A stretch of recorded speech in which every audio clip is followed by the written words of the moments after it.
The pen was still warm in my hand when their lawyer stopped breathing. I had just signed away everything my husband owned, and across the table his two kids were squeezing each other's hands, smiling the way people smile when they think they've won. Brandon already had his phone out. Sheila was crying the good kind of tears. Then their attorney turned to the last page of the trust file, and his eyes moved across one short line, and the smile on his face just slid off.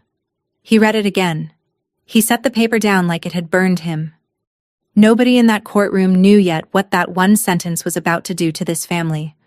What it did, I'll never forget. But to understand how I ended up signing away every dollar in that room, you have to go back to the morning after I buried Raymond. Welcome back to Calm Drama Stories, where ordinary people meet impossible family moments and find out exactly what they're made of. I'm the woman who handed greedy heirs everything they asked for and watched it ruin them. If quiet strength is your kind of story, the kind where the calmest person in the room is the one holding all the cards, drop a comment below and be sure to subscribe. Now let me take you back. My name is Diana Kirkland, and the morning after we put Raymond in the ground, the farmhouse was so quiet I could hear the coffee maker tick. I had lived in that house 6 years. I knew which floorboard in the kitchen complained and which window stuck in August. Raymond and I married when I was 34 and he was 58, and the whole county had an opinion about that. I kept the books for the farm co-op 2 towns over, so I was good with numbers and bad at caring what people thought. That morning, I just stood at the counter in his old flannel, holding a mug I couldn't drink, trying to remember how to be a person. I didn't get long. By 7:30, I heard tires on the gravel, then a second set, then a third. I looked out the window over the sink and watched 3 vehicles roll up my driveway in a tidy little line, like a funeral procession that had gotten the date wrong. Brandon's truck, Greg's SUV, and behind them, Loretta's old sedan, polished to a shine for the occasion. They hadn't come to grieve. Grieving people don't carpool. I set the mug down and watched them climb out and gather in my yard, smoothing their jackets, checking each other's faces, getting their expressions right. Sheila dabbed at her eyes before she even reached the porch. Brandon carried a leather folder under his arm. I had been a widow for 19 hours, and my husband's family had arrived with paperwork. I didn't open the door right away. I let them knock. I wanted 1 more minute of the house being only mine, because some part of me already knew that the second I turned that handle, the grieving would have to wait, and the fighting would begin. The knocking got louder. A fist now, not knuckles. I opened the door and they came in like they already owned the place, which, in their minds, they did. Loretta led. She was 67, Raymond's older sister, and she wore her family name like a badge she'd earned in combat. "Diana," she said, looking past me at the living room, taking inventory. "We need to talk about what happens now. Nobody said sorry for your loss. Nobody asked how I was holding up."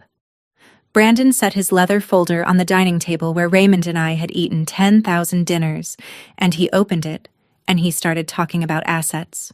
The farm, the house, the accounts, the equipment, the mineral rights on the back 40. He talked about all of it like a man reading a grocery list, and Greg stood behind Sheila with his arms crossed, nodding at every line. Sheila cried softly into a tissue and said she just wanted what was fair, what Daddy would have wanted. I stood there in my dead husband's flannel and let them talk. Then Loretta delivered the line she'd clearly practiced in the car. She looked me dead in the eye, lifted her chin, and said it slow, so it would land. "You married him. We're made of him." There it was. I wasn't blood, so I wasn't real. 6 years of marriage, 3 years of changing his sheets and driving him to chemo, and to this family I was a houseguest who'd overstayed. Brandon slid a single sheet of paper across the table toward me. "We'll start with this," he said. I looked down at it, and my stomach turned cold, because I recognized the letterhead, and I recognized the signature at the bottom. It was Raymond's. Shaky, but his. And I knew exactly what they'd talked him into, and when. The paper was a loan. $180,000, taken against the seed barn and the acres around it 8 months earlier, signed by Raymond when he was deep in his second round of chemo and could barely hold a fork. The stated purpose was repairs to the seed barn. The real purpose was sitting in my dining room with his arms crossed. I remembered the day they got that signature. Brandon had shown up with a man from a lender I'd never heard of, said it was routine, said the barn roof was failing and couldn't wait. I had pushed back hard. I called the bank that afternoon. I asked if I could freeze it, slow it, get a second opinion. But it was a farm operating loan against an asset Raymond still legally controlled, and Raymond, sick as he was still of sound mind, and he signed it because Brandon was his son, and a dying man wants to believe his son. There was nothing I could legally do to stop it. I want you to understand that, because later people asked why I didn't fight harder back then. I did. I just lost. Brandon tapped the loan with one finger, watching my face, waiting for me to panic. The estate's responsible for this, he said. So the sooner we settle everything, the better for you. He thought the debt was a knife at my throat. He thought he was watching me realize I was trapped. But I wasn't panicking. I was doing arithmetic.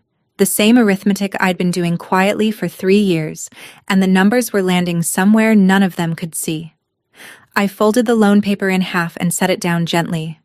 All right, I said.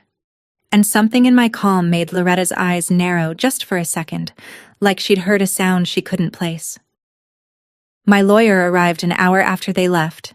His name was Walter Pell, a careful old man who'd done estate work in that county for 40 years and had handled Raymond's affairs before I ever came along. I'd called him the night Raymond died, not because I was afraid, but because that's what you do. He sat at my kitchen table and I told him everything they'd said. The demand, the loan, every dollar, every property, every asset. Pell took off his glasses and rubbed the bridge of his nose. Diana, he said, they have no standing to demand that, and I will fight every inch of it. We can challenge the loan, we can contest their claims, we can drag this out 2 years and bleed them dry. You don't give these people anything. He was a good lawyer and a good man, and he was offering me a war. I poured him coffee. Then I said the thing that would get repeated in every kitchen and church pew in the county by Sunday. Walter, I don't want to fight them. Hand it all over. He stopped with the cup halfway to his mouth. He set it back down. I'm sorry, he said. Say that again. Give them the estate, I said. All of it. Every dollar, every property, every asset. Don't contest a thing. Pell stared at me like I'd started speaking another language. He thought grief had broken something loose in me. He thought I was rolling over. He spent 20 minutes trying to talk me out of it, listing everything I'd lose. And I let him, because I couldn't tell him why. Not yet. Telling him meant the plan could leak, and a plan that leaks is just a rumor.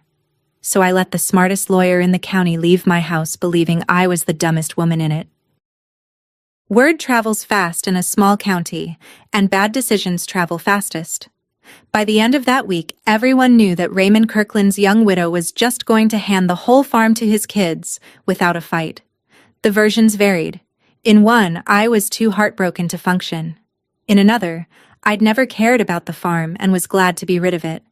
In the meanest one, the one Loretta was quietly seeding, I was a gold digger who'd gotten caught, and walking away was as good as a confession. I felt it at the co-op on Monday. Conversations that stopped when I came in. A rancher I'd done books for since before I married Raymond looked at me with something close to pity, and pity from a man you've outworked for a decade is a special kind of sting. I kept my head down and balanced their accounts the way I always had, because the numbers didn't care about gossip and neither, I decided, would I. People mistake silence for weakness. They think if you're not defending yourself, you must have nothing to say. The truth was, I had plenty to say. I just wasn't going to say it in the feed store where it could get back to Brandon. Some things you only get to reveal once, and you don't waste that on a Monday. My phone buzzed in my coat pocket. Sheila. I almost let it go. Then I thought of the one person in that family who hadn't done anything wrong, and I answered. It was Sheila, But it wasn't really Sheila I was listening for. Behind her voice, small and close to the phone, I could hear a child. "Aunt Di?" Maddie said. "Are you still my aunt?" That night, after the house went dark and the fields outside turned to black glass, I went into the room Raymond used as an office and opened the bottom drawer of his desk. Under a tray of dried-out pens and a coffee tin of rubber bands, there was a folder. Blue, the cheap pressboard kind you buy at the drugstore, soft at the corners from being handled. I'd put it there myself 3 years ago, and I'd checked on it maybe a dozen times since, the way you check that a door is still locked. I sat down in his chair with the folder in my lap and didn't open it right away. I just rested my hand flat on top of it. Brandon thought the loan was his trump card. Loretta thought blood was hers. Greg thought debt would do his arguing for him. And every one of them had walked through my house that morning, past this desk, past this drawer, and never thought to wonder what a careful man and a woman who keeps books for a living might have done with 3 years and a terminal diagnosis. They saw a widow. They didn't see a bookkeeper.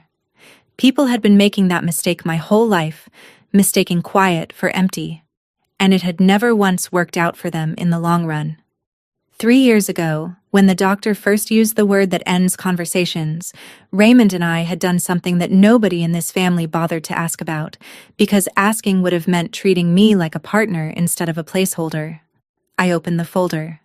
The top page was crisp where everything around it had gone soft, and reading the first line of it, even now, even knowing every word, I felt my throat go tight. To understand what was in that folder, I have to take you back 3 years, to the day everything got arranged. 3 years before that funeral, we sat in a doctor's office with bad carpet and worse news. Stage 4. The doctor was kind and exact, and he gave us a range of time the way you'd give someone driving directions to a town they didn't want to visit. Raymond held my hand the whole time and didn't cry. He was a farmer. He'd watched things die his whole life, and he understood that the only dignity in it was in being ready. On the drive home, he was quiet for a long while, watching the fields go by, fields his father had worked, and his father's father before that. Then he said, "Di, I need to put everything right while my head's still clear." I knew what he was afraid of, because he'd told me 100 times in smaller words. He loved his kids, in the worn-out way a parent loves children who've disappointed them. But he knew them. He knew Brandon had taken from the farm before and called it a loan. He knew Sheila had married a man who treated other people's money like weather, something that just arrived. And he knew that the day he was gone, they would come for the land, and they would come for me, and that the law in our state would give a surviving spouse a share, but would also give them 1,000 ways to drag it through court until I was too tired and too broke to hold on. "I'm not going to let them turn you into a tenant in your own house," he said. "We're going to do this the quiet way." I asked him what the quiet way was. He smiled, the first real smile I'd seen since the carpet and the bad news. "We're going to go see a man," he said, "who knows more about trusts than anybody in this state." The man Raymond meant was an estate attorney 3 counties away, far enough that nobody local would notice our car in his lot. His office smelled like old paper and pipe tobacco, and he listened to Raymond lay out the whole situation without once looking surprised. Blended family, adult kids from the first marriage, a son with a history, a daughter with a husband, a sister who thought she ran the bloodline. The attorney nodded along like a doctor hearing common symptoms. Then he explained the thing that would, 3 years later, make a lawyer stop breathing in a courtroom. A revocable living trust. I knew the bones of it from my work, but he walked Raymond through it plain. You create the trust, a legal container. Then you move your property into it. The house, the land, the bank accounts, the equipment. You retitle them so they're no longer owned by Raymond the man. They're owned by the trust. And you name who controls the trust and who benefits from it. The beauty of it, he said, is that when Raymond died, anything inside that trust would not be part of his estate. It wouldn't go through probate. It couldn't be fought over in the public estate process, because legally it would no longer be his to leave. It would simply, quietly, already belonged to whoever the trust named. "And who?" the attorney asked, pen ready.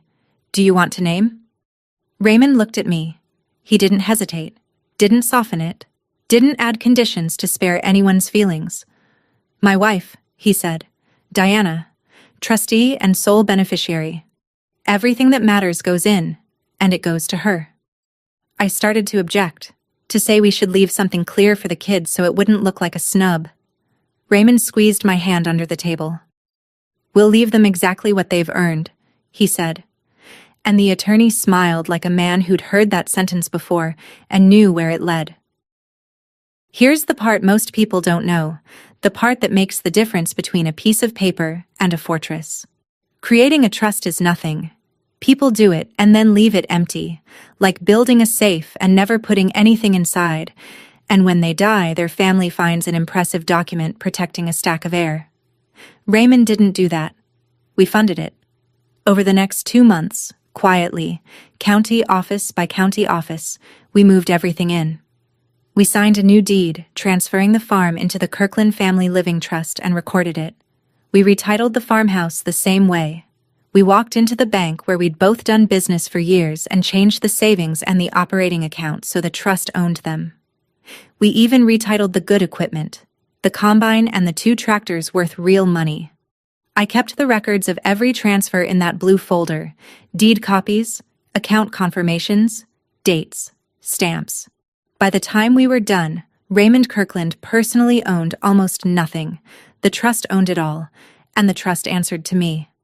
I remember standing in the recorder's office watching a clerk stamp the deed, this ordinary woman with a coffee stain on her sleeve, and thinking she had no idea she was loading a weapon. We told no one, not Pell, not the kids, not a soul at church. Raymond was firm about that. "A secret 2 people keep is a secret," he said. "A secret 3 people keep is just slow news." There was one thing we left out of the trust on purpose: the old seed barn and the parcel it sat on. Raymond wanted something to stay in his personal name, something that would still pass through a normal estate, so that when the time came, it would look real.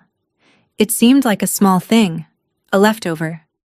I didn't understand yet how much that one leftover would matter, or that it would become the exact rope the greedy would hang themselves with. I used to think Raymond left the barn out of the trust by accident, a thing we ran out of time to finish. I was wrong. He did it on purpose, and he did it because he understood his own children better than they ever understood themselves. "If I die owning nothing," he told me one evening on the porch, "they'll smell it. They'll go looking, and a hungry man who goes looking will eventually find the trust and find a lawyer who'll picket it." A trust is hard to contest, but nothing legal is impossible if someone's angry enough and patient enough.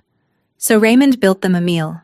He left the barn and its parcel in his personal name, and he made sure the loan Brandon would inevitably push him into got tied to that personal property, not to the trust. The idea was simple and a little bit ruthless, which is the only kind of plan that survives contact with greedy people. When he died, there would be a real estate to fight over: the barn, the parcel. A few $1,000s in a personal checking account he kept open for show. It would look like the leftovers of a modest farmer. And the family, certain there was more, would charge straight at that estate and demand all of it. Every dollar, every property, every asset, the exact words he predicted they'd use. "Let them win the estate, Di," he said. "Just make sure you never fight them for it. The second you fight, you make it look valuable. Let them think they're taking it from you." I didn't fully grasp it then. I grasped it the morning Brandon slid that loan across my table and told me the estate was responsible for it.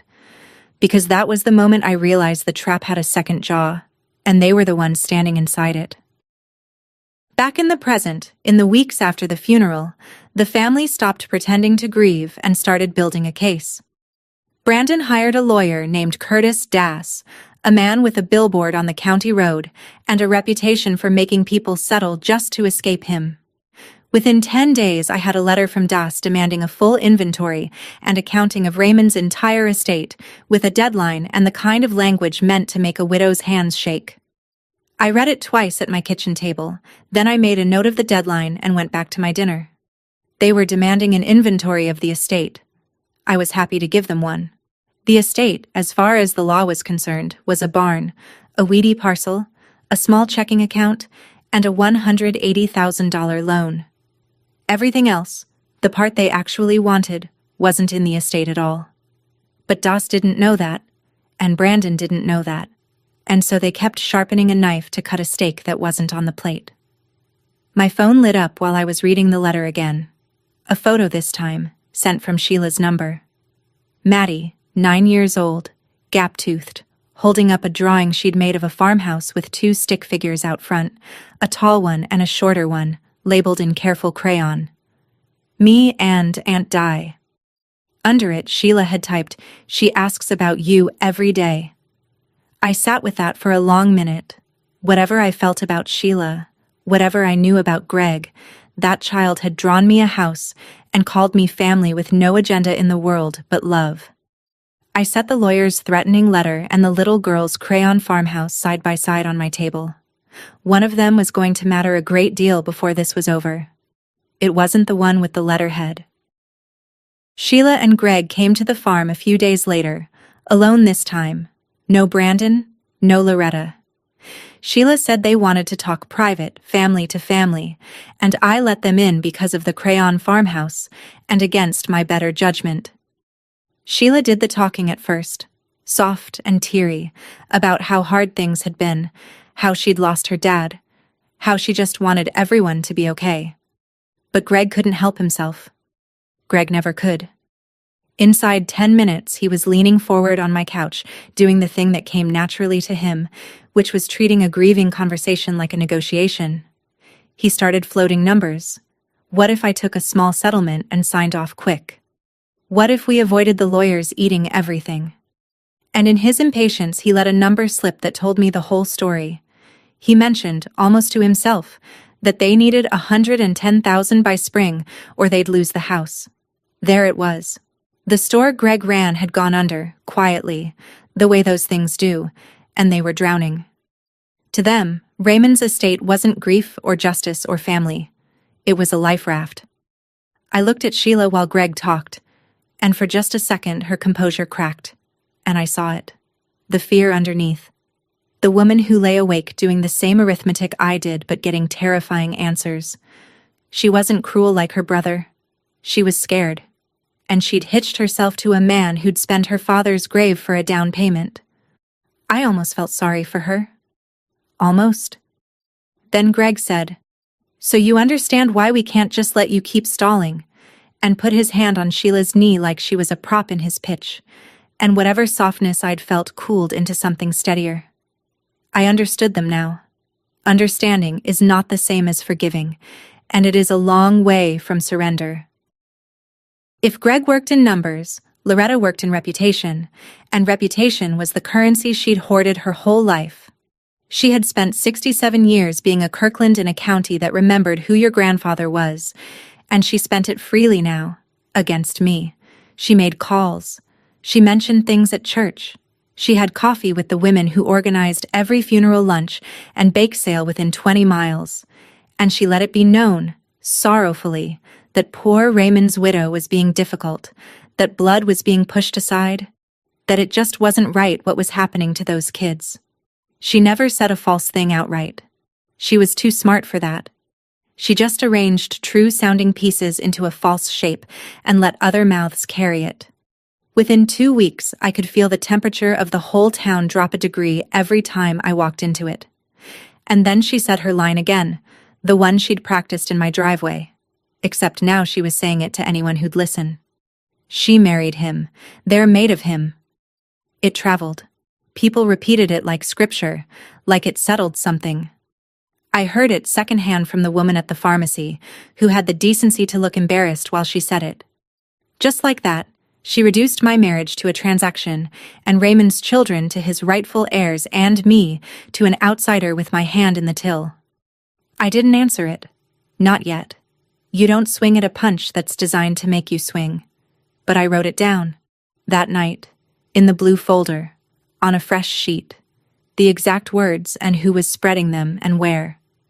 Not because I needed evidence. because I wanted to remember, when the day came that I finally got to set the record straight, exactly which lies I'd be straightening, and exactly whose mouths they'd come out of. I drove out to Walter Pell's office to talk strategy, and I made a decision in his parking lot that I'd question a dozen times before it was over. I decided not to tell him about the trust. Not yet. It wasn't that I didn't trust Walter. It was that I'd kept this secret airtight for 3 years, exactly the way Raymond wanted, and the closer we got to the end, the more it felt like the whole thing depended on no one seeing it coming. A lawyer's office has staff, has phones, has a partner who plays golf with people. Secrets leak through good men just as easily as bad ones. So I sat across from Walter and let him keep believing he was representing a woman who'd given up. He had the inventory demand from Das in front of him, and he was worried. "If you won't fight them on the estate," he said, "then at least let me fight them on this loan. 180,000 against you is serious, Diana." "Don't fight the loan either," I said. "Don't fight any of it. Just make sure that when the time comes, everything goes through the proper estate process in open court with a judge. No private settlements, no deals in my kitchen. Whatever they want from the estate, they get it in front of a judge. On the record." Walter looked at me for a long moment. He was a sharp man, and I could see him sensing the shape of something he couldn't quite see, the way you sense a step in the dark with your foot before your eyes adjust. "Diana," he said slowly, "is there something you're not telling me?" I looked him in the eye, this decent man who'd known Raymond 40 years, and I told him the only lie I told in this entire story. "No, Walter," I said. "I'm just tired of fighting." He nodded, and he believed me, and I hated that I had to do it that way. That night I went back to the blue folder, because something had been nagging me since the funeral, and I finally let myself look for it. Behind the deeds and the account confirmations, in a plain sealed envelope I'd almost forgotten Raymond had given me, was a letter. He'd written it the winter before he died, on a bad day when his hands shook, and he'd made me promise not to open it until I needed it. I'd told myself I didn't need it yet. That night, with the town turned against me and a lawyer's deadline ticking and my own attorney looking at me like I'd lost my mind, I decided I needed it. I slid my thumb under the flap and unfolded the page. His handwriting was worse than I remembered, but the words were steady, the way his voice had always been steady even when his body wasn't. He'd written it plain, no flowery goodbyes, because that wasn't him. The center of it, the line I'd carry with me into that courtroom and carry still, said this: "They'll come for it all, Di. Don't fight them. Let the paper do the talking." I read it 4 or 5 times. I pressed it flat on the desk with both hands like I could absorb it through my skin. He had seen all of this coming, every move of it, from inside a dying body, while his children circled. He'd known Brandon would push the loan. He'd known they'd demand everything. He'd known I'd be tempted, in my grief and my pride, to stand up and fight them, and in fighting them ruin the very trap he'd built. And so he'd reached forward through time, through his own death, to put a hand on my shoulder and tell me to hold still. Don't fight them. Let the paper do the talking. I folded the letter back up and I knew, finally and completely, exactly what I was going to do. I sat in Raymond's chair until almost dawn, mapping it out. And the more I mapped, the more I admired the man I'd married. His plan only worked if I did nothing. That was the genius of it and the hardest part of it. Every instinct I had screamed at me to defend myself, to march into town and tell everyone about the trust, to wave the deeds in Loretta's face, to call Das and tell him his client was chasing an empty barn. And every one of those instincts was wrong. The moment I revealed the trust early, they'd adjust. They'd find a different angle, maybe attack the trust itself, maybe claim Raymond wasn't competent when he signed it, drag a real fight out for years. But if I stayed quiet, if I let them believe the estate held everything, they would do something irreversible. They would formally, legally, in front of a judge, claim the estate and everything attached to it, including the loan. They'd plant their flag on that barn and that debt and call it victory, and once they'd claimed it on the record, they couldn't unclaim it when they realized what it was actually worth. The letter said, "Let the paper do the talking," and now I understood which paper, and when. Not my paper. Theirs. I'd let them write their own demand, sign their own claim, and walk into the trap carrying the bill. All I had to do was be the calm, defeated widow they already believed I was, right up until the second the judge made it final. I made coffee as the sky went gray over the fields. I felt Raymond in that kitchen more than I had since he died, not as a ghost, but as a partner who'd done his half of the work and trusted me to do mine. Then the phone rang. It was Walter Pell, and his voice was tight. "Diana," he said. The court date came through. The estate hearing was set for 3 weeks out. A real date. A real courtroom. A real judge who would formally determine and distribute Raymond's estate. 3 weeks. After 3 years of quiet preparation, everything was going to come down to a single morning, and I felt the clock start ticking in my chest like a second heartbeat. Brandon felt it too, but he read it backward. He thought the deadline was pressure on me, so he turned the screws. He started showing up around the edges of my life, not threatening exactly, just present, reminding me he wasn't going away. He posted in the county's community group online a long, sorrowful message about families and legacies and how some people marry in and forget what blood means. He didn't name me. He didn't have to. The comments did it for him. Neighbors I'd known for years lining up to agree, a few of them adding details that weren't even true. I watched it happen on my phone, the public shaming of a woman who'd done nothing but keep quiet, and my thumb hovered over the reply box more than once. I could end it in a few plain sentences. A trust, a deed, a date, and every one of those commenters would go silent and start deleting. But I closed the app instead. 3 weeks. I just had to be patient for 3 weeks. Raymond had been patient for 3 years, sick and dying, holding this whole thing in his head and never once letting it slip. I could give him 3 weeks. The afternoon before everything changed, an envelope came from the court, formal and heavy, confirming the hearing. I set it in the blue folder, on top of the deeds, on top of his letter, the official paper and the secret paper finally in the same place.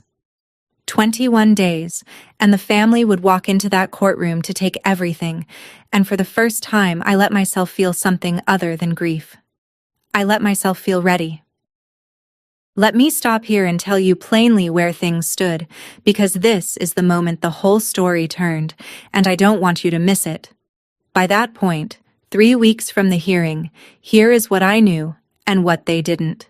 The farm, the house, the bank accounts, the good equipment, every valuable thing Raymond had ever built legally belonged to a trust, and that trust belonged to me. None of it was part of the estate. None of it could be touched by their claims, because you cannot inherit what a dead man didn't own. What was left in the actual estate, the thing they were about to fight me for in open court, was a failing barn, a scrubby parcel of land, a checking account with a few $1,000s in it, and a debt of $180,000 that Brandon himself had engineered. They were marching toward that hearing certain they were about to win a fortune. They were actually about to win a bill. Brandon was still posting. Loretta was still preaching blood at the pharmacy counter. Greg was still counting on a windfall to save his house, and every one of them was standing on a trapdoor, arguing about the view, while I held the lever. I want to be honest about how that felt, because I'm not a cruel woman, and 3 years of grief doesn't turn a person to stone. Part of me ached for what this family was about to do to itself. But a bigger part of me, the part that had been called a gold digger at the pharmacy and watched strangers agree, the part that had kept her dead husband's secret while the whole county called her stupid, that part of me was tired of being underestimated. They were fighting over a house that hadn't legally been Raymond's to leave for 3 years. They just didn't know it yet. And I was going to let them find out the hard way. In public. On the record. With 2 weeks left, Greg made his move. And it was exactly the move I needed him to make. He called and asked to meet. And he came alone, which told me he was getting desperate enough to cut Brandon out. He sat at my kitchen table with a folder of his own and a fountain pen, like props would make him credible. "We don't all need to go to court," he said. "It's ugly, it's expensive, it drags your name through more mud. So here's what we do. You sign a simple waiver now, agreeing not to contest the estate. The kids take what's theirs. Everybody moves on. Clean." He slid the waiver across the table at me, and I looked at it. And I had to work to keep my face still, because Greg had just tried to hand me a gift and didn't know it. A private waiver, signed quietly in my kitchen, would have left the trust hidden and the estate unsettled. But I didn't want the trust hidden anymore. I wanted it revealed at the exact right moment, in the exact right room. So I did the thing that sealed all of their fates. I said no to the kitchen, and yes to the court. "I'm not signing anything in private, Greg," I said. "If I'm going to give it all up, I want a judge to see me do it.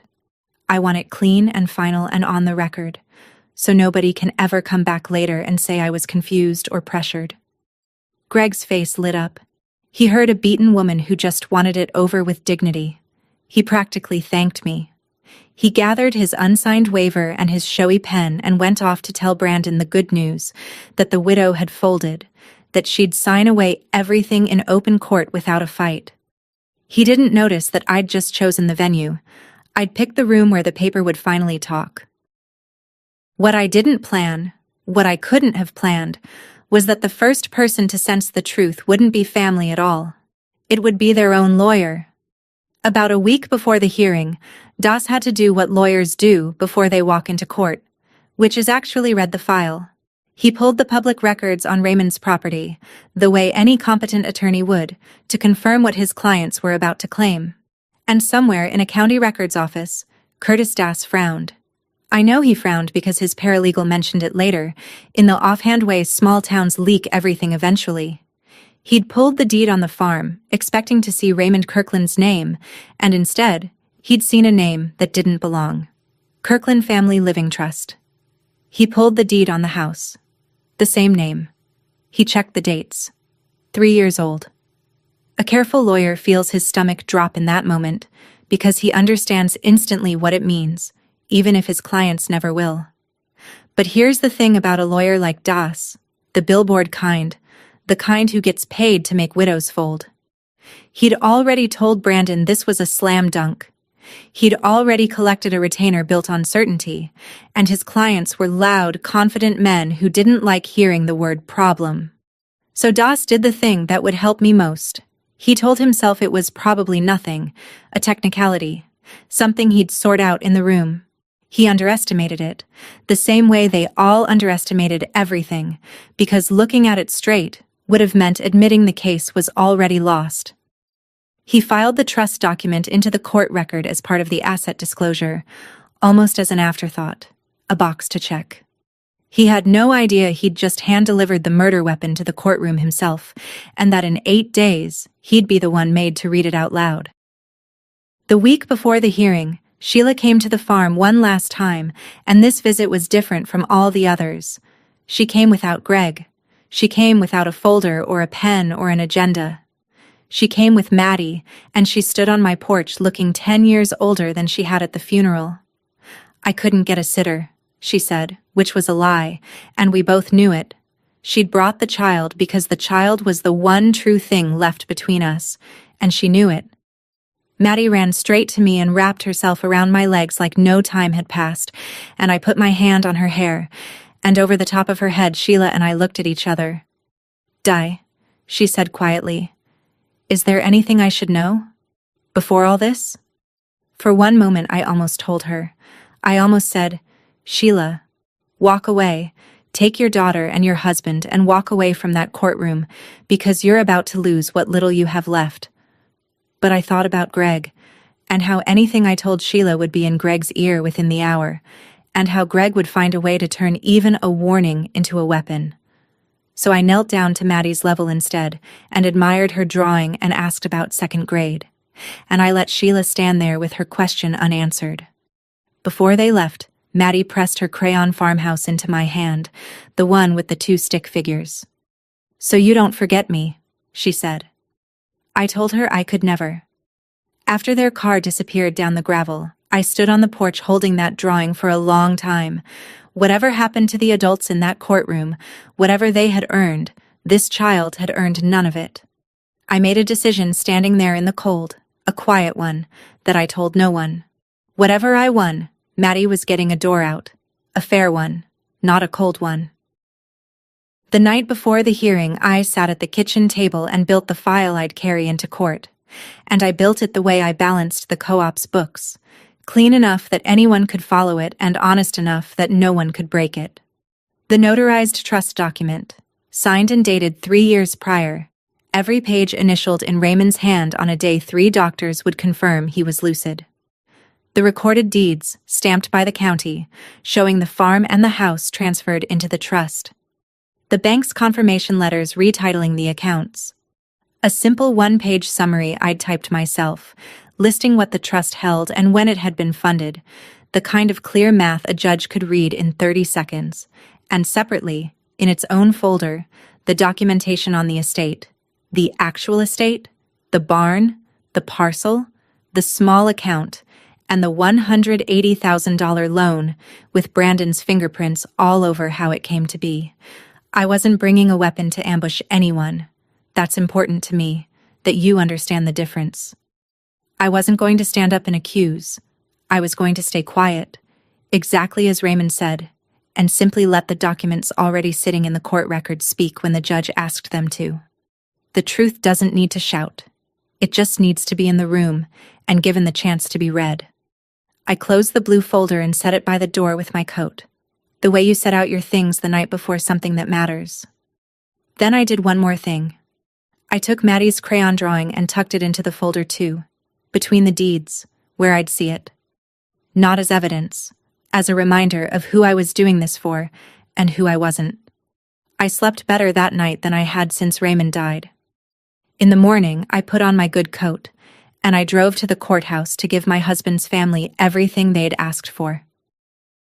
I have to back up one day, because there's a thing Loretta did that I'll never forget, and it belongs right here. The evening before the hearing, she organized what she called a family prayer gathering at the church hall, and she invited half the county. Officially, it was to pray for healing and for Raymond's soul. Actually, it was a pep rally, and I was the opposing team. Someone, kindly or cruelly, told me about it, so I went. I walked into that hall in my coat, and the room went quiet the way a room does when the subject of the gossip walks in. Loretta was at the front, mid-sentence, and she didn't miss a beat. She turned to me in front of all those people and said, with the saddest, gentlest face, that she hoped I'd find it in my heart to do right by Raymond's real family, and that she'd been telling everyone how she prayed I would stop standing in the way of his own flesh and blood. People nodded. Someone murmured, "Amen."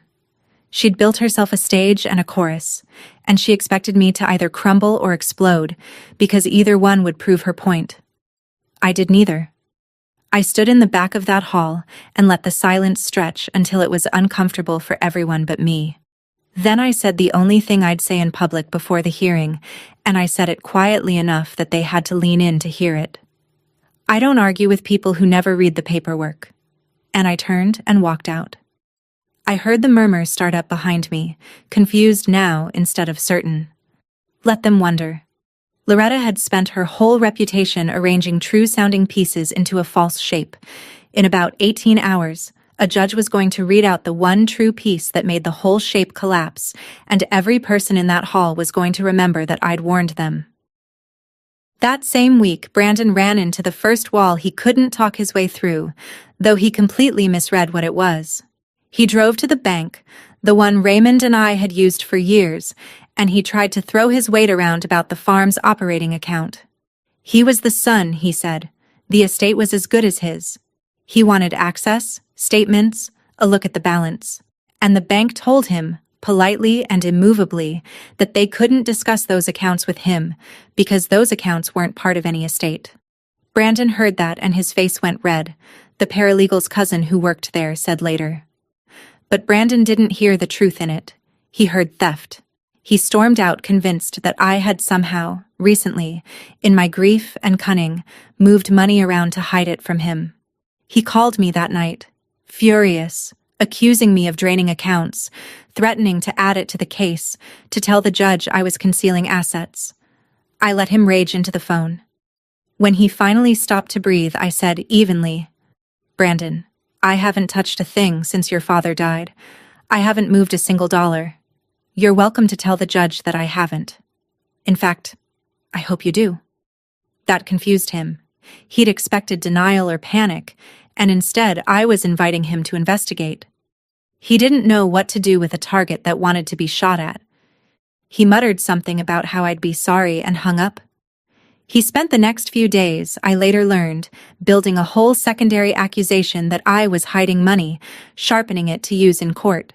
He was so busy preparing to accuse me of emptying the accounts that it never once occurred to him to ask the only question that mattered, not where the money went, why the bank was so sure it had never been in the estate to begin with. 2 days before the hearing, Curtis Das tried to warn his own client, and Brandon wouldn't hear it. I didn't witness this, but I pieced it together afterward from enough sources that I'm confident it happened close to how I'll tell it. Das sat Brandon down and told him there might be a complication with the property titles, that some of the assets might not be where they expected, that he wanted to manage expectations before they walked in. He didn't just say it either. He put it in writing, a formal letter recommending they withdraw the claim before the hearing, the way a lawyer who senses a sinking case protects himself with paper. And Brandon, certain and greedy and surrounded by a family that had decided the farm was theirs by blood, signed an acknowledgement that he'd been advised to withdraw and was choosing to go ahead anyway. He'd heard there was paperwork on my side. He figured paperwork was just a delay, a technicality, the kind of thing a lawyer with a billboard got paid to bulldoze. "That's what we're paying you for," he reportedly told Das. "Make it go away." Das, who knew by then the case was already lost, but now had his client's refusal in writing to shield himself, did the only thing left to him. He took the rest of his retainer and let the courtroom do what he no longer could, which was make Brandon believe the truth. He'd disclose the trust because he had to. He'd read it if the judge asked, and he'd let his client's own greed walk him off the cliff. It's a strange thing, looking back. How many people had a chance to stop this? Walter could have, if I'd let him in. Das could have, if he'd been brave. Sheila could have, if she'd asked her question to someone other than Greg's wife. But everyone in this story was playing the part that grief or greed or cowardice had assigned them, and the only person who knew the whole script was me, sitting at my kitchen table with a blue folder and a dead man's letter, waiting for a Tuesday morning. The Tuesday came. The night before the hearing I couldn't sleep, so I did what I'd done every hard night since Raymond died. I took out his letter and read it one more time. "They'll come for it all, Di. Don't fight them. Let the paper do the talking." I'd read it so many times the creases were going soft, but that night the words felt different, because tomorrow they'd finally come true. I thought about the man who wrote them, hunched at this same desk with his shaking hands, dying and unafraid, spending some of his last good days building a quiet fortress around a woman his own children thought of as a temporary inconvenience. People had spent 3 weeks calling me the fool of the county, but Raymond had never once treated me like a fool. He'd treated me like a partner, like the one person sharp enough and steady enough to be trusted with the long game. And I realized, sitting there, that the best revenge I could take wasn't the courtroom at all. It was simply being exactly the woman he'd believed I was.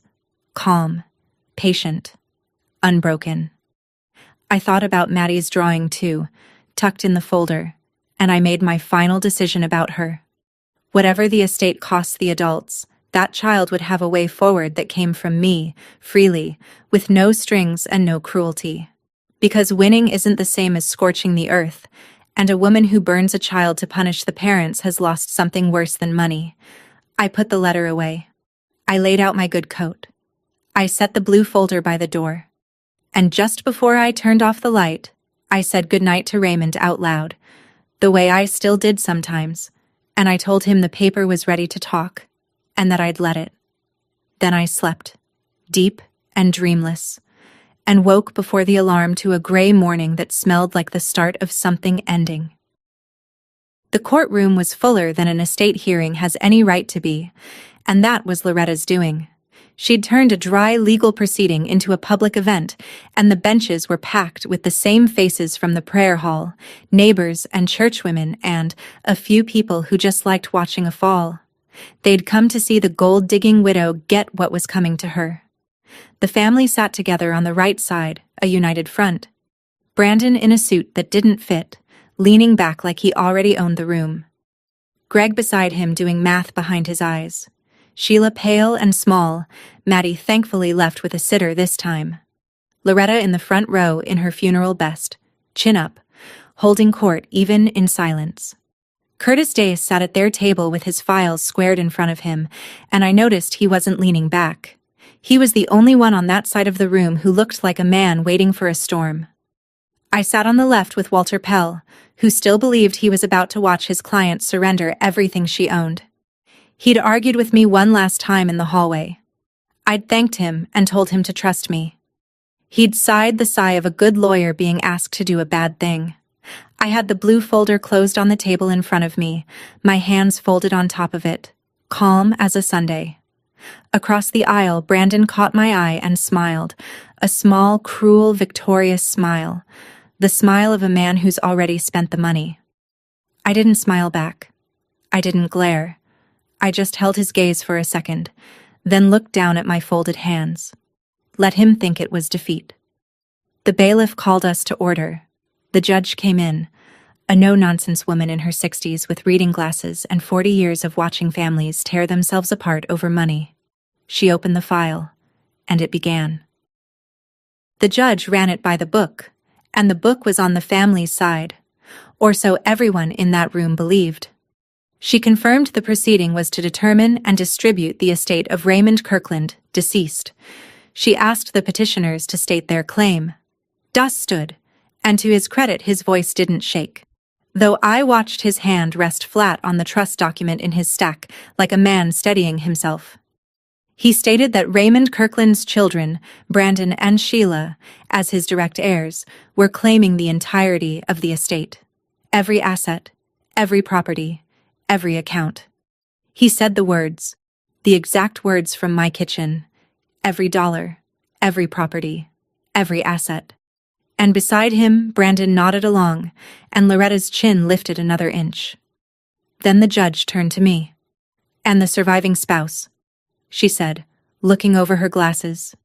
Mrs. Diana Kirkland, you're entitled under state law to a spousal share of this estate. Do you intend to assert that claim? This was the moment. Walter leaned toward me, one last silent plea in his eyes. The whole room waited for the widow to either fight or fold. I stood up. My legs were steady. My voice, when it came, was quiet and clear, and I'd practiced keeping it that way, because Raymond had taught me that the calmest voice in a loud room is the one everyone strains to hear. No, Your Honor, I said. I'm not asserting any claim against the estate. I'm not contesting anything. Whatever is in Raymond's estate, his children can have all of it, every asset. I'll sign whatever waives my spousal share, here, in open court, on the record. A sound moved through the family's side of the room, a soft exhale of triumph.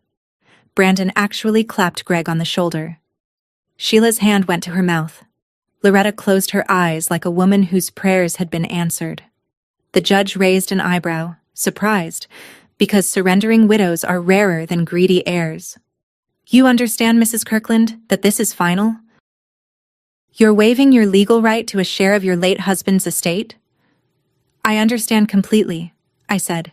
Every asset in the estate is theirs. Please, read it carefully. I sat down. Walter was staring at me, and across the aisle behind all the celebration, I saw Curtis Dace close his eyes for just a moment, because he, and only he, had heard the second meaning under my words. The clerk brought the waiver to my table. It was a simple document, a few paragraphs in plain legal language, formally giving up my spousal claim to Raymond Kirkland's estate. Walter put his hand on my arm, a last quiet attempt to stop me. Diana, he whispered, once you sign this, it's done. There's no taking it back. I know exactly what I'm signing, Walter, I said. "I've known for 3 years." He pulled his hand back and looked at me like he was seeing me for the first time. The clerk set a pen on the table. It was an ordinary courthouse pen, but I'll always remember it as warm because my hand was steady and sure around it in a way that surprised even me. The family watched, leaning forward as one body, hungry for the sight of my signature, the moment they'd win it all. Brandon had his phone half raised. I signed. Diana Kirkland in my plain, even hand, the same handwriting that had balanced 1,000 ledgers and recorded a dozen secret deeds. I signed away every right I had to my husband's estate, without hesitation, exactly as the long-form story of my own life had promised I would. The clerk took the paper. The family erupted in the restrained, churchy way people celebrate in a courtroom, handshakes and squeezed hands, and Loretta dabbing at genuinely happy tears. They'd done it. The outsider had folded. The blood had won. Greg was already whispering to Sheila about the house, about spring, about being saved. Brandon was typing something on his phone, probably already telling people. And in the middle of all that joy, the judge, being thorough, did the one ordinary procedural thing that turned their victory to ash. She looked at Das and said, "Counsel, before I distribute this estate, the court will confirm exactly what the estate contains. Please read the asset disclosure into the record, including the trust document you filed." The room kept celebrating. They didn't hear it. But Das did. Das went very still. Curtis Dace stood up slowly, with his copy of the asset disclosure in his hand, the same packet he'd filed almost as an afterthought because the rules required it. He'd hoped, I think, never to have to read it. He'd hoped the estate would be distributed on the family's claim and the trust would stay a buried technicality he could deal with later, quietly, for a fee. But judges don't distribute estates on hope. They distribute on inventory. And so the man Brandon had paid to win was now required, by the court, to stand in front of everyone and read the document that proved they'd already lost. He started with the small things, his voice careful and flat. The seed barn, the parcel of land it sat on, a personal checking account holding a little over $4,000. The family nodded along, still smiling, waiting for him to get to the good part, the farm, the house, the real money. He turned to the next page. He paused. The smile was still on Brandon's face, but it had stopped meaning anything, the way a clock keeps its hands up after it stops. Das looked at the page for a long moment, and then he read, because he had no choice. The line he'd found in the records a week ago and prayed wouldn't matter. "Let the record reflect," he said slowly, "that the real property known as the Kirkland Farm, together with the residence and the primary financial accounts, was transferred by recorded deed into the Kirkland Family Living Trust 3 years prior to the decedent's death, and is therefore not part of this estate." Then he stopped. He just stopped, mid-breath, and the silence that came down on that courtroom was the loudest thing I have ever heard. The pen was still warm in my hand. Brandon's smile finally died. "What?" he said. Not loud yet, just confused. A man who's missed a step in the dark. "What do you mean, not part of the estate?" Das didn't answer. He was still staring at the page like it might change, so Brandon stood up, and now the volume came. All of it at once. "What does that mean? Read it again. Where's the farm? Where's the money?" The judge told him to sit down. He didn't. Greg had gone gray. Loretta's chin had finally come down. And I sat there with my hands folded on the blue folder, calm as a Sunday morning, and let the paper do exactly what my husband, 3 years dead and 1 room away in my heart, had promised me it would do. The judge, who'd seen everything in 40 years but maybe not quite this, removed her glasses and asked the question the whole room was choking on. "Mr. Das, are you telling this court that the assets your clients have just claimed in their entirety are not in the estate?" Das, to his small credit, didn't lie. "Your Honor," he said, "it appears the principal assets were placed in a living trust during the decedent's lifetime. The trust is not part of the probate estate." My clients have claimed, and Mrs. Kirkland has not contested, the estate as it actually exists. And the estate as it actually exists, the judge said, reading now from her own copy, consists of a barn, a parcel of agricultural land, and a checking account of approximately $4,000. She turned a page, subject to a secured debt against that property in the amount of $180,000. There it was, the line I'd waited 3 years and 3 weeks to hear read out loud by someone other than me. The estate they just won was empty, and it owed $180,000. I watched it land on each of them. Greg got it first, because Greg understood money, and I saw the exact second the life raft turned to an anchor in his hands. Then Sheila, her hand sliding from her mouth to her chest. Loretta last, blinking, because Loretta had never dealt in dollars, only in blood, and blood doesn't help you read a balance sheet. And Brandon, my husband's son, stood frozen between fury and understanding, because some animal part of him had just realized that the loan he'd engineered, the knife he'd pressed to my throat across my own dining table, was attached to the barn, and the barn was in the estate. And the estate was now, by their own triumphant claim, entirely theirs. He'd spent 8 months and a lawyer's retainer and his father's last clear days fighting to win a debt with his own name on the wrong end of it. "The loan," Brandon said. His voice had no air in it. "The loan's tied to the barn." "The loan," the judge confirmed, "is a liability of the estate you have claimed." Across the aisle, Das quietly began putting his papers back in order, the gesture of a man who knows the meeting is over. And I finally unfolded my hands, opened the blue folder, and slid one clean copy of the recorded trust summary across to Walter Pell, who looked down at 3 years of patience explained in a single page, and then looked up at me with an expression I'll keep for the rest of my life. Brandon broke first, the way bullies do when the room stops being afraid of them. He turned on Das, demanding to know how this happened, how his own lawyer hadn't caught it, and Das gave him the flat look of a man who'd tried to warn him and gotten told to make it go away. "I advised you there was a complication with the titles," Das said quietly. "You instructed me to proceed." Then Brandon turned on me, and this was the part I'd known was coming, the part where the man who'd called the estate his birthright realized exactly what his birthright was. "You did this," he said. "You set us up." I stood because I wanted to answer this one on my feet. "No, Brandon," I said, and I kept my voice as level as a tabletop.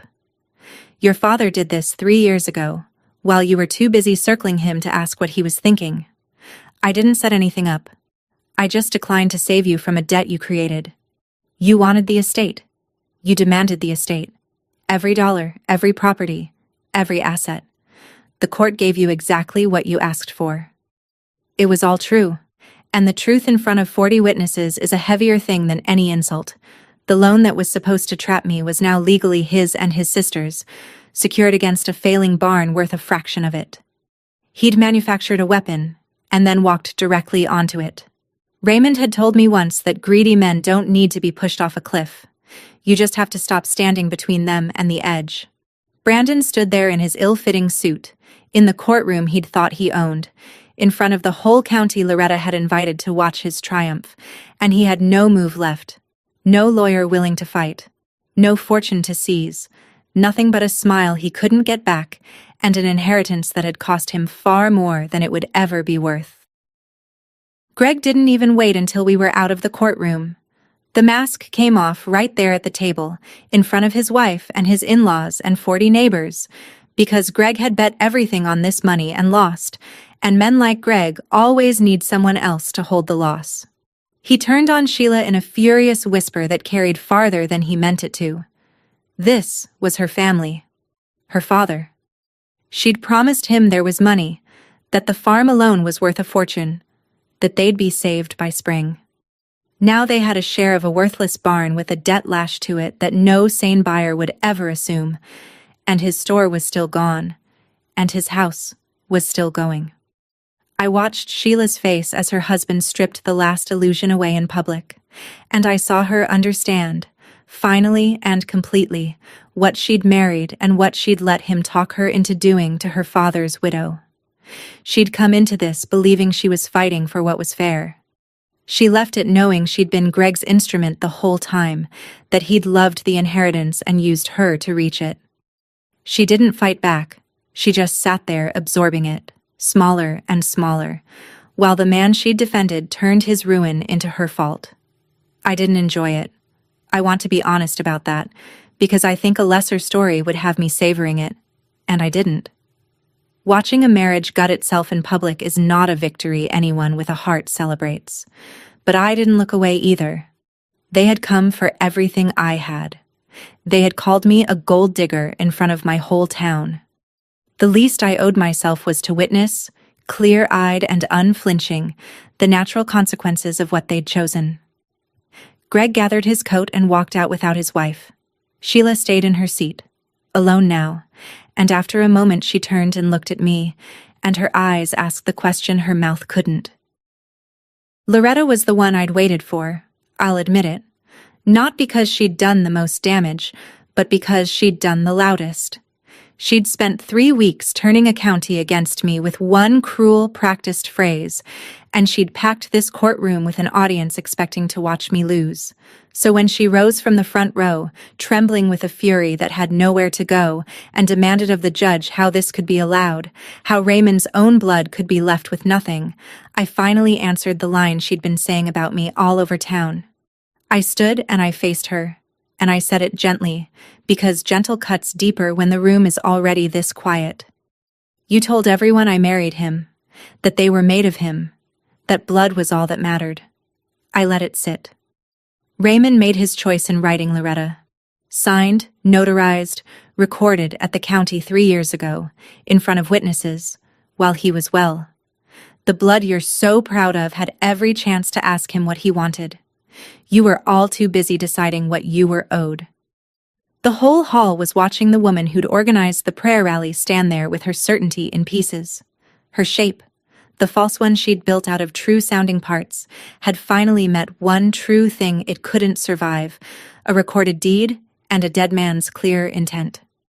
She'd dealt in reputation her whole life, and her reputation had just been spent in public on a fight she'd lost before it started. He left you exactly what he wanted you to have, I said. He just made sure you couldn't take what he wanted me to keep. She had no answer. There is no answer to a recorded deed. She sat back down slowly, an old woman who'd discovered too late that blood is not a legal instrument, and that the quiet bookkeeper she'd dismissed had been holding the only paper that counted the entire time. The judge restored order, though there wasn't much left to restore, and she asked me a final question, and I think she already knew the answer. Mrs. Kirkland, were these parties aware of the trust before today? No, Your Honor, I said. They never asked. I never volunteered it. My husband arranged his affairs legally and privately, as he had every right to do, and asked me to let the documents speak for themselves. That's all I've done today. I haven't accused anyone of anything. I haven't hidden anything that was theirs. Everything that was Raymond's to leave them, the law has just handed them, in full. It was the truth, and it was the only speech I gave, and I gave it as quietly as I'd given everything else. I wasn't there to gloat. I was there to be exactly the woman my husband had trusted me to be, the one who didn't need to raise her voice because she'd never had to bluff. The judge looked at me over her glasses for a long moment, and I'd swear there was something like respect in it, the recognition one careful woman gives another. Then she made it official. The estate, such as it was, the barn, the parcel, the small account, and the very large debt, was distributed to Brandon and Sheila Kirkland, exactly as they had claimed it. My waiver was entered into the record. The trust stood untouched, not because giving up the estate had stripped them of the right to contest it, but because no lawyer would tell them they had grounds to try. She brought down her gavel on a courtroom that had come to watch a widow lose, and had instead watched a family lose to itself. As the room emptied, the neighbors who'd nodded along with Loretta filed out without meeting my eyes, carrying home a story that had not ended the way they'd been promised. I gathered my blue folder.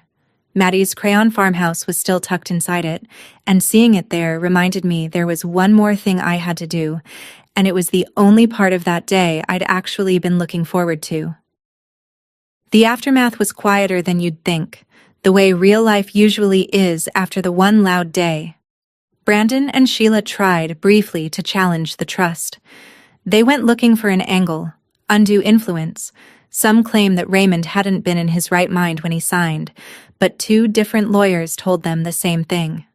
A living trust that's properly funded, notarized, and recorded by a competent man 3 years before his death, with doctors on record that he was lucid the whole time, is about the hardest thing in estate law to break. And without real evidence, they'd only be spending money they no longer had to lose a second time. They let it go. As for the barn, it came to them exactly the way they'd demanded it, with the loan secured against it. And that was the part they'd never understood. They weren't personally on the hook for $1 more than the place was worth. They simply owned a failing barn worth a fraction of the lien sitting on top of it, an asset that cost more to keep than to walk away from. Which is not an inheritance. It's a millstone. Greg never came back. He'd left the courtroom without Sheila and more or less kept walking. Their marriage didn't survive the spring he'd promised would save them. Loretta stopped going to the church where she'd held her rally, and the prideful little phrase she'd worn like a badge was never heard in that county again, because everyone who'd repeated them now remembered how the story actually ended. As for the town, opinion turned the way it always does, fast and shameless, and the same people who'd pitied me started telling each other they'd known all along that the quiet bookkeeper was nobody's fool. I didn't correct them. I just went back to keeping the books at the co-op, balancing other people's numbers, living in the farmhouse that had been mine all along, the one Raymond made sure no one could ever take. There was one piece of business left, and it was the one that mattered most to me. A few weeks after the hearing, I called Sheila, and I asked her to bring Maddie out to the farm. She came nervous, expecting more loss. Instead, I told her I'd set up a fund inside the trust, in Maddie's name, for her education, every year through college, untouchable by anyone but the girl herself when she came of age. It came from me, freely, with no conditions except that it could never be borrowed against or spent by an adult. Sheila started to cry, the real kind this time, and asked me why, after everything. Because she drew me a house, I said, and called me family, and she never asked me for a thing. Maddie was out in the yard while we talked, running through the same grass I'd watched from the kitchen window the morning all this began. Whatever her mother and her uncle had done, that child had earned a door out of it, and I was glad to be the one to hold it open. The adults had gotten exactly what they'd reached for. The little girl got something none of them had thought to want. A clean start. People ask me sometimes, the ones who know the whole story now, whether I feel bad about how it ended for them. I don't, and I've made my peace with not feeling bad. I never took a thing that wasn't mine. I never lied, except once, to a good man who forgave me. I never raised my voice, never accused, never schemed in the dark. I simply stood still and let people who decided I was nothing walk straight into the consequences of their own greed. That's the boundary I keep now, and it's the one Raymond taught me from inside a trust and a letter and 3 years of patience. I don't fight people for what's mine. I don't need to. I just make sure I know exactly where I stand, on paper, and in fact. And then I let the people who underestimate me find out the hard way, that quiet was never the same thing as weak. If you take one thing from my story, take this. Dignity isn't shouting the loudest in the room. It's knowing exactly what ground you are standing on, and having the patience to let the truth be read out loud by the very people who swore you had nothing. That's the day I handed greedy heirs everything they asked for and watched it become the thing that ruined them. The warm pen, the empty estate. The one sentence that stopped a lawyer mid-breath. If you've ever been underestimated by people who never bothered to read who you really are, do this for yourself this week. Know where you stand. Keep your papers in order. And if my Raymond's story moved you, leave a comment, share it with someone who needs it, and subscribe to Calm Drama Stories.